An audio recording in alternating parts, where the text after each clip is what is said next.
Y la Suprema Corte de Justicia de la Nación publicó el proyecto del ministro Luis María Aguilar sobre la consulta propuesta por el presidente Andrés Manuel López Obrador para enjuiciar a expresidentes. El proyecto plantea que la propuesta es inconstitucional porque viola derechos humanos de las víctimas y vulnera la presunción de inocencia. De acuerdo a su diseño y contenido, conlleva en una restricción de los derechos humanos de las mexicanas y mexicanos y una afectación a las garantías para su protección, ya que se trasladaría a los ciudadanos la obligación ineludible de las autoridades de trabajar por la seguridad. Santiago Nieto, titular de la Unidad de Inteligencia Financiera. Muy buenas noches, gracias por acompañarnos, Santiago.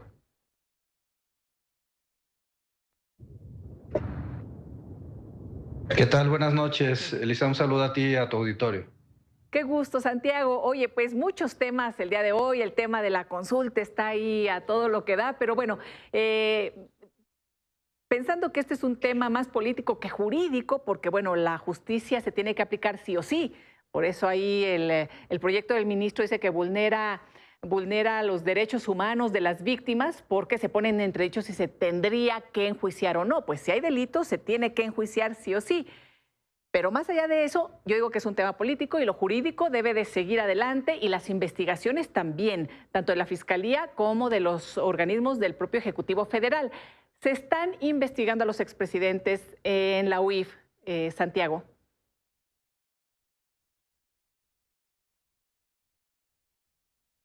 Bueno, nosotros estamos haciendo una investigación en este momento de las 70 personas que Emilio Lozoya presentó en esa confesión de hechos propios que fue tomada como denuncia por parte de la Fiscalía General de la República.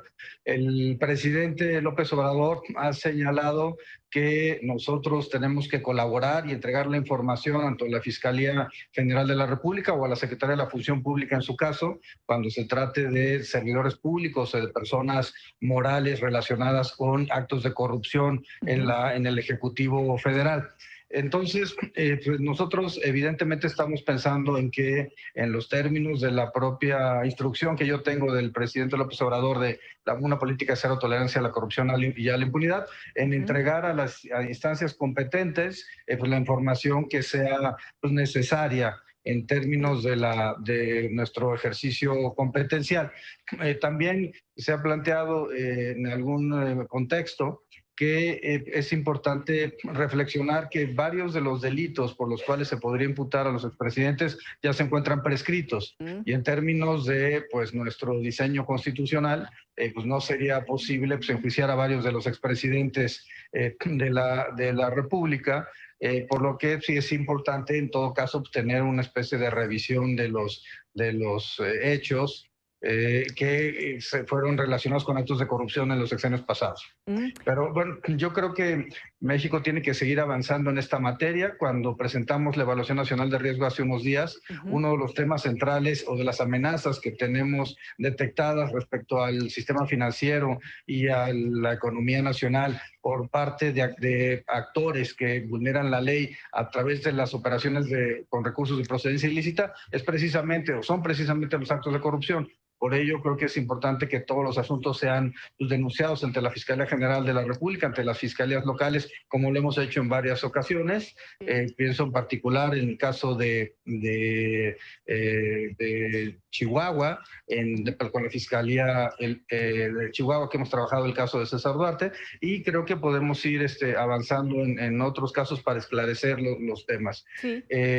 Ahora, pues, la posición del ministro ha sido circulada y bueno, yo creo que pues, es importante que veamos la definición judicial al respecto, pero también habría que empezar a reflexionar si realmente ese es el diseño que se necesita para una consulta en esta materia. Es decir, si en esta corriente del constitucionalismo popular y en esta corriente jurídica respecto a cómo se retoman los mecanismos de democracia directa, si realmente el procedimiento que tenemos en la Constitución para la consulta popular es el adecuado. Yo creo que hay un exceso de requisitos y creo que pues, habría que empezar a replantear el diseño constitucional en este punto. Lo que mencionas es bien importante, Santiago, porque mucha gente está confundida con lo que se está presentando en relación al proyecto del ministro, pero nada más para que quede claro, bueno, los ministros y las ministras tienen que determinar si es constitucional o no.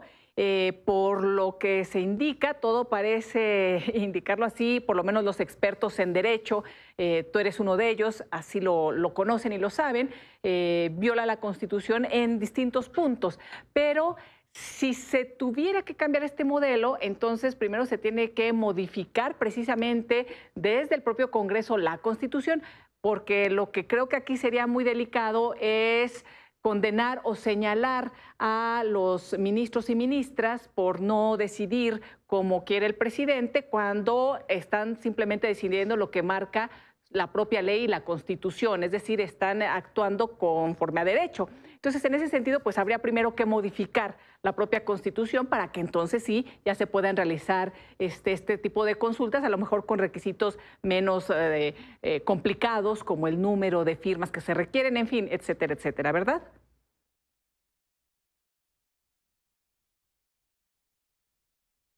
A ver, yo he visto que la posición del presidente ha sido de absoluto respeto al Poder Judicial y a los órganos constitucionales autónomos, incluyendo evidentemente la Fiscalía General de la República. Así lo llegó a mencionar inclusive en su informe de gobierno en días pasados.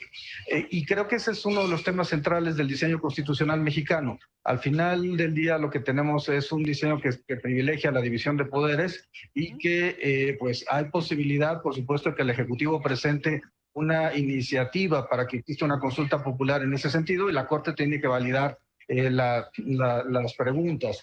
Por otro lado, tenemos la decisión o las facultades que tiene el Poder Judicial de la Federación para efecto de resolver este tipo de controversias. Ha habido análisis y ha habido discusión sobre algunas decisiones del Poder Judicial de la Federación, por ejemplo, en el tema de la legislación en materia de salarios máximos de los servidores públicos, pero también ha habido muchos casos en donde el Poder Judicial de la Federación y el Ejecutivo Federal han caminado de manera gradual en temas importantes. Yo creo que uno de los temas centrales que une la discusión de los poderes públicos en México hoy es precisamente el combate a la corrupción. Es un tema de la agenda, es un tema central en la agenda del presidente López Obrador, pero también es un tema central en la agenda del presidente Arturo Saldívar de la Suprema Corte de Justicia de la Nación. Él mismo ha planteado que es necesario avanzar en el combate a la corrupción judicial. Y bueno, por supuesto, forma parte de los debates que ha tenido el Poder Legislativo y los órganos constitucionales autónomos. No, yo creo que hay que ver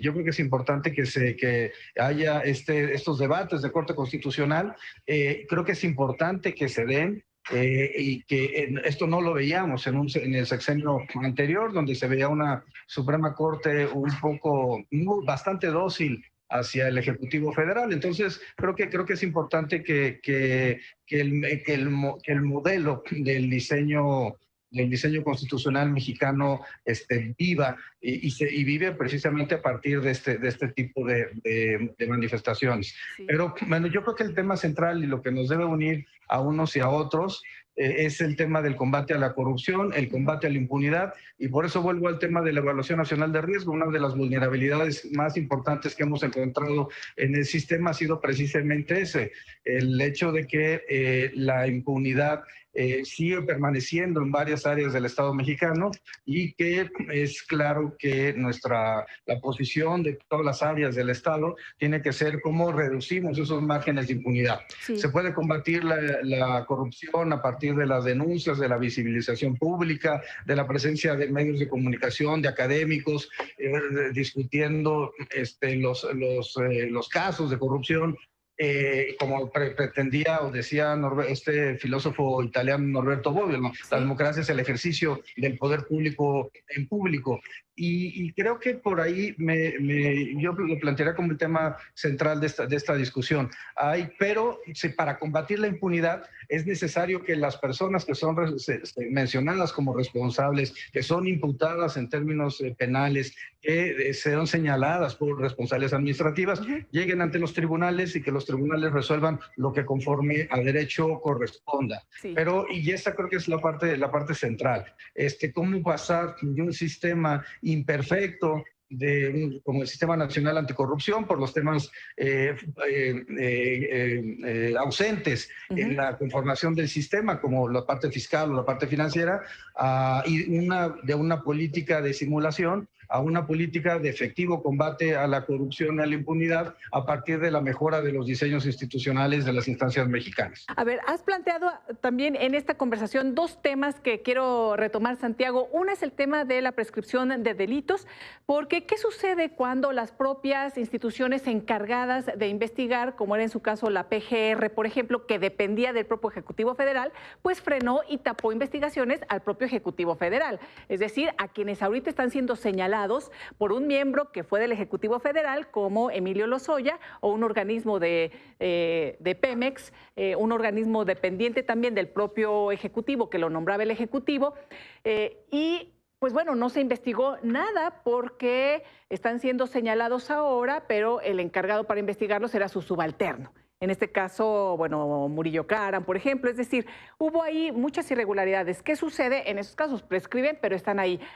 Hay otros delitos que no prescriben y que a lo mejor valdría la pena retomar. Nada más quería que me recordaras de las 70 personas que denunció Emilio Lozoya, ¿qué expresidentes están ahí? Me acuerdo de Salinas, por supuesto, me acuerdo de Enrique Peña Nieto, no sé si estaba por ahí alguno más, ahorita tú me lo recuerdas, que dices que sí están siendo investigados por la UIF por esta denuncia que hizo Lozoya. Entonces, ¿qué hacer en caso de prescripción y qué otros presidentes están por ahí? Esa es una. Y otra sobre el tema de las funciones de la UIF, porque parte también de la estructura, me parece, es que se pueden congelar cuentas cuando hay una colaboración internacional, por ejemplo, o cuando hay una orden de un juez. Pero ¿qué sucede en otros casos cuando también el propio sistema no ha permitido que se den a tiempo este tipo de permisos, incluso para instituciones o organismos como la UIF, y entonces no sucede? Y quiero plantear el tema concreto, por ejemplo, ahora de Mario Marín y de Kamel Nacif, que, pues bueno, fueron congeladas sus cuentas y ahora ya fueron descongeladas por jueces. ¿Qué hacer en estos casos y qué puede hacer la propia UIF?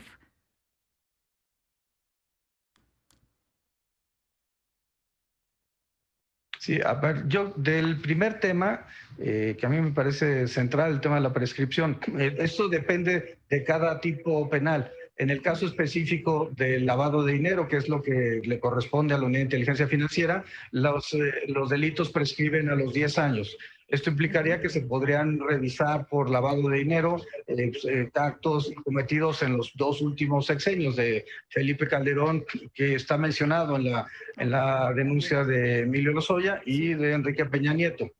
Ahora, nosotros, la instrucción que tengo por parte del presidente es de hacer la revisión de las 70 personas físicas y morales que aparecen, y ante el requerimiento que me formule, en su caso, la Fiscalía General de la República, y lo que ya ha formulado la Secretaría de Función Pública, se les haga la entrega de información respectiva, para efecto de que estas instancias, como las instancias encargadas de, en un lado, de ejercicio de la acción penal y el otro, la generación de lincuar responsabilidades administrativas, puedan desarrollar sus funciones.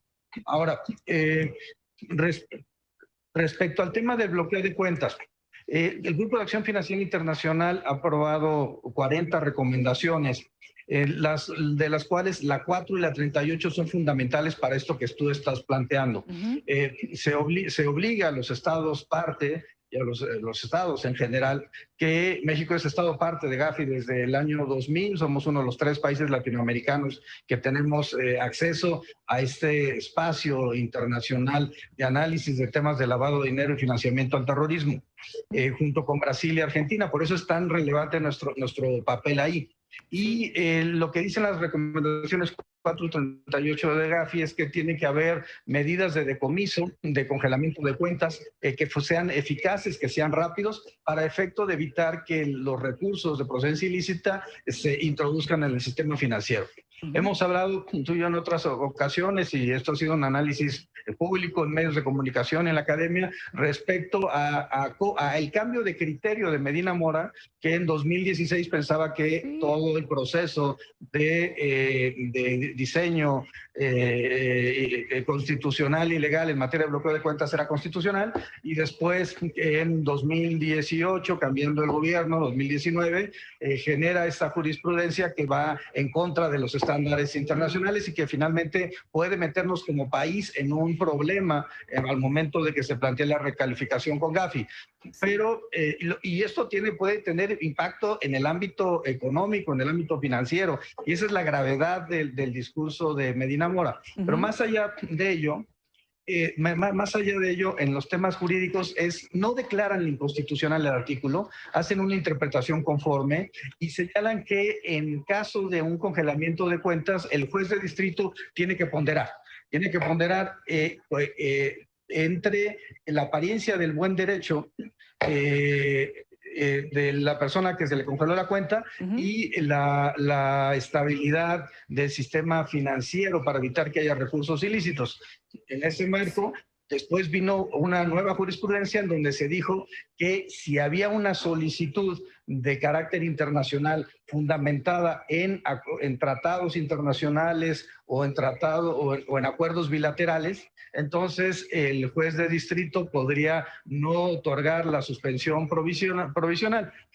Por tanto, dejaba la discusión al ámbito local. Si no había una solicitud internacional, entonces podía el juez de distrito conceder la suspensión. Yo creo que este criterio es erróneo porque en realidad está resolviendo en la suspensión la materia de amparo, que es el fondo del amparo, que sería, digamos, un problema de naturaleza técnico, pero hay otro problema posterior.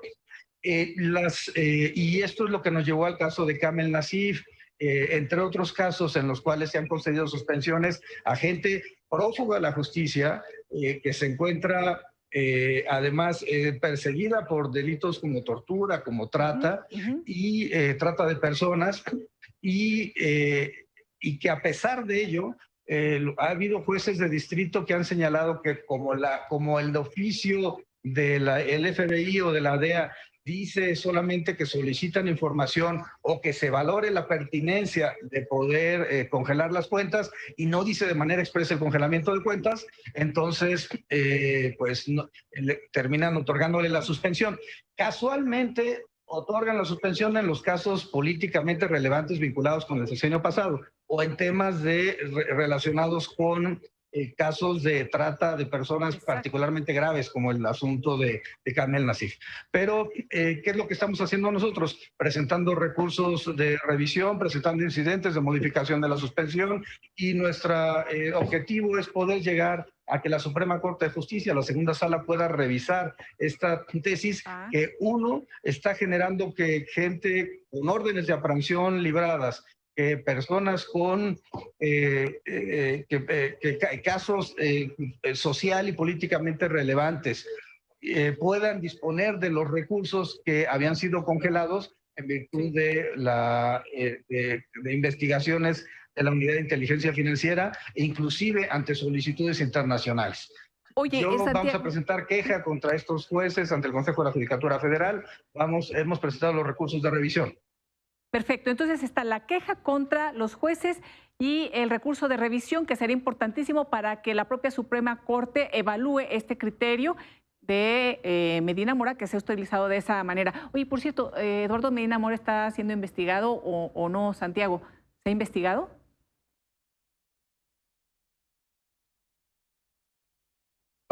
Bueno, nosotros presentamos una denuncia ante la Fiscalía General de la República y el tema se encuentra en el ámbito competencial de la Fiscalía. De la Fiscalía. Y en el caso de este señor García Gibson, que fue funcionario de HSBC, Aquí presentamos la investigación que hizo Quinto Elemento Lab, Zoraida Gallegos, Ignacio Rodríguez Reina y Silver Mesa, en relación a estas advertencias y estos señalamientos que se hicieron de que dejó pasar el tema del lavado de dinero y toda la vinculación de HSBC, sobre todo con uno de los cárteles, el cártel de Sinaloa. Y ahora García Gibson es funcionario en la 4T y además es funcionario del SAT, es decir, el jefe de la UIF es el jefe de este señor Santiago. Se está investigando, se va a investigar por lo que decías de la prescripción de delitos en lavado de dinero. Esto ya fue, me parece, hace más de 10 años, ya hubiera prescrito, pero de todos modos se va a investigar.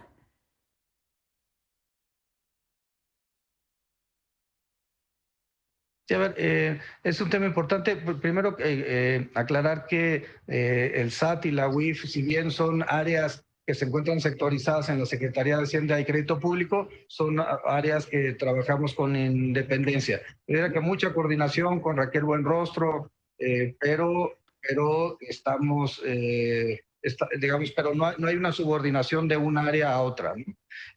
Por otro lado, respecto a ese caso, son hechos que se presentaron en el año 2007. Efectivamente, ya se encuentran prescritos respecto al tema del lavado de dinero y hay casos que fueron denunciados y que fueron llevados ante los órganos competentes. De hecho, la Comisión Nacional Bancaria y Valores en su momento, los órganos supervisores en Estados Unidos también aplicaron las multas más importantes, particularmente la de Estados Unidos, a HSBC por estos casos de lavado de dinero.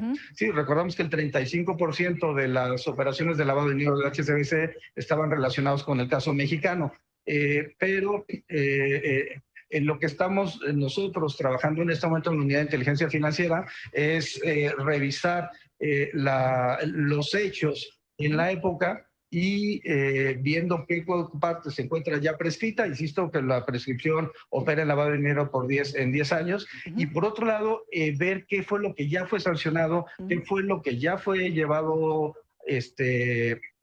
ante las instancias correspondientes para imponer sanciones, incluyendo la supervisión de la CNBV, porque hay que recordar que estos datos tienen que ver con actas que fueron actas que estuvieron en el resguardo de la Comisión Nacional Bancaria y Valores y que en su momento el Instituto de Acceso a la Información ordenó su liberación y que pues han estado circulando en los últimos años. Sí. Yo creo que evidentemente, como en este caso, como todos hay que cumplir con las reglas del Estado de Derecho, estamos, insisto, haciendo la recopilación de información para ver qué ha sido revisado, qué ha sido sancionado, en razón de que son acciones que se presentaron desde hace 13 años en el ámbito del sistema financiero norteamericano y mexicano. Pero bueno, la instrucción del presidente es muy clara, no podemos tolerar corrupción, impunidad, y si hay algún tipo de irregularidad, evidentemente esto se tiene que investigar. Sí, sobre todo al tratarse de un funcionario que ahora estaría también a cargo de investigar precisamente temas muy, muy delicados en relación a la corrupción que puede haber en nuestro país. Así es que, bueno, hay un tema tan delicado como lavado de dinero y vínculos con cárteles. Entonces sí, creo que aunque haya prescrito, es importante incluso para el gobierno el que puedan revisar quién está ahí. Ya lo dijo el presidente, es un gobierno muy grande y a veces no tiene todo el panorama de quienes están trabajando. Creo que es una investigación importante, qué bueno que se estén dando estas investigaciones. Por cierto, volvieron a cerrar porque se amparó HSBC y entonces volvieron a cerrar la posibilidad de tener estos expedientes de la Comisión Nacional Bancaria y de Valores, Santiago, pero bueno, como autoridades ustedes pueden acceder a ellos y revisar todo, así es que estaremos muy, muy atentos si nos lo permites, como siempre, y te agradezco que hayas platicado con nosotros, que nos hayas informado y que estemos en permanente comunicación, Santiago Nieto.